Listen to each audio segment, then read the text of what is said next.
Hi, I'm Debbie Kemp. I'm one of the clients for the food bank that comes and sees me and my two girls. I'm really grateful for the food bank coming. I have disabilities, so I can't get out like other people can, and I'm very, very grateful that they deliver and they bring things to us. If we didn't have single parent food bank, I don't know what I would do. I'm a single mom / grandma raising my two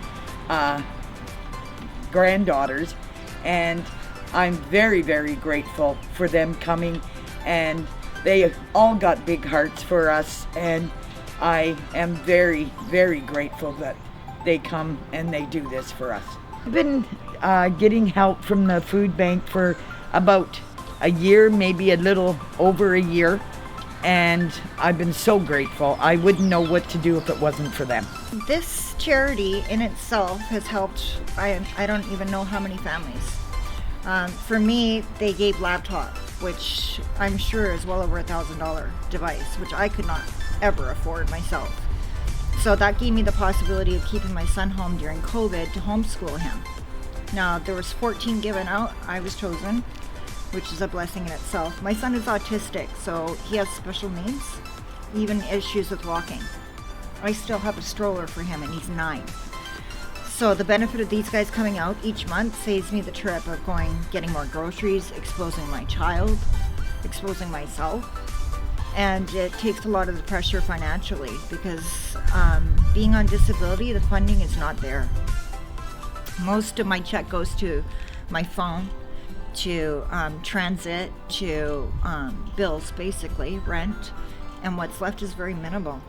So it gives us a very poor source of food, like so many other people out there. And so having this, fresh milk, dairy, eggs, which you can't get at normal food banks, makes a big difference.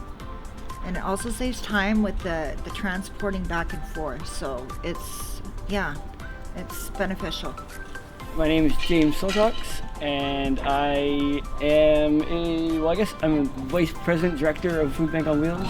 That's my official title, I guess, if you look at my business card. I've been helping with the Food Bank on Wheels since it started, and pretty much before COVID, we always had this model of delivering the hampers to people that couldn't get to the food bank due to a disability or an illness with them or their kids that make it difficult for them to go to the food bank. We kept it going, and when COVID came, people more realized that they needed this kind of service because they couldn't leave their house and they were at home a lot and they weren't able to get out because they had sicknesses or whatever, and they just had a hard time riding the bus or anything like that to go pick up their own food.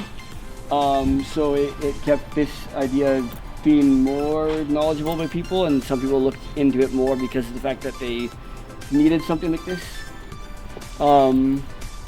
But other than that, we're pretty much the same thing as we were before COVID as we are after COVID, because we've always been delivering to people's houses. So we've just kind of upped our safety protocols and wear masks and stuff like that, and make sure we're taking things extra safe and making sure that things that got donated aren't things that would end up causing anybody any difficulties or harm or anything like that.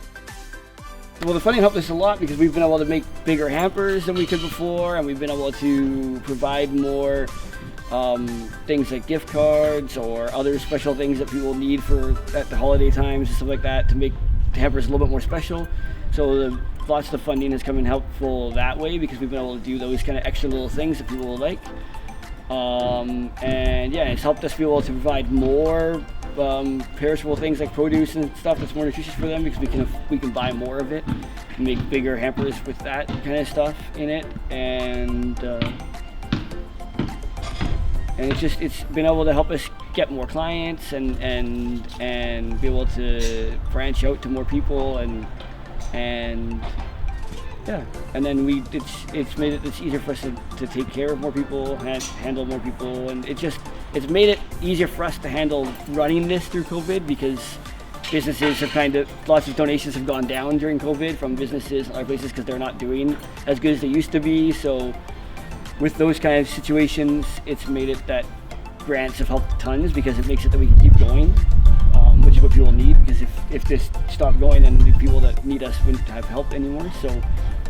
So yeah, I just want to say thank you to the Emergency Community Support Fund for all the help that it's been, for helping us keep on going through COVID, because without it, it would be difficult to keep this going through COVID, and I know that everybody's in a hard situation right now.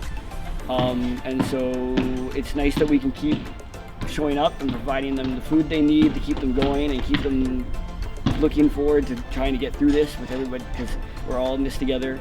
It's always helpful to get as much community help as possible with donations or anything, because that helps us be able to grow into a bigger space and stuff like that, and be able to get more people that can do things, because right now we're slightly limited by our space size and how many volunteers we can have, which makes it that we can only have so many people, which makes it a little hard to actually look for volunteers in the first place.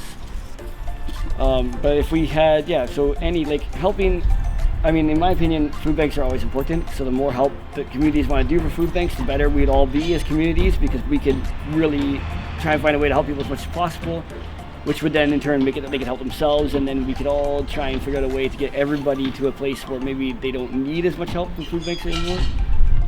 But in the meantime, the more help that we get, the more we can get people that can help out with us, and the more we can branch out to help more people.